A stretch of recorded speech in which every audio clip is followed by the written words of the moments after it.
El dia dorm amb els ulls oberts és un llibre que he escrit fruit d'un viatge que vaig fer a l'Àrtic, i aquest viatge el vaig fer a bord d'un vaixell trencaglaç que navega pel nord del Canadà i que es diu Amundsen, en honor al mític explorador noruec. I en aquest llibre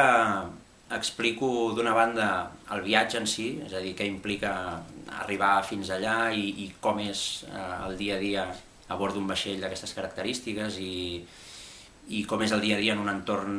tan inhòspit i tan llunyà del nostre dia a dia. No? A part d'això, també explico la ciència que es fa allà, és a dir, la recerca que fan els científics en aquest vaixell i a l'Àrtic, i per què aquesta ciència i aquesta recerca són importants. I després també explico uns temes que a mi sempre m'han interessat molt, que són les expedicions polars que es van fer durant el segle XIX i principis del segle XX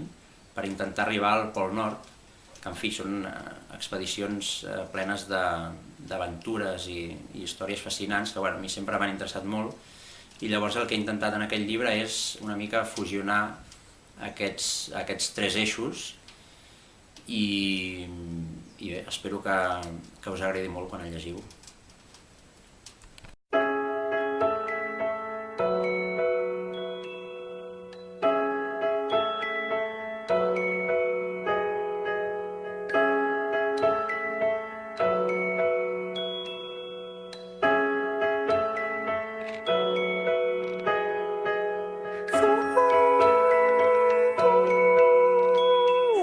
Þú ert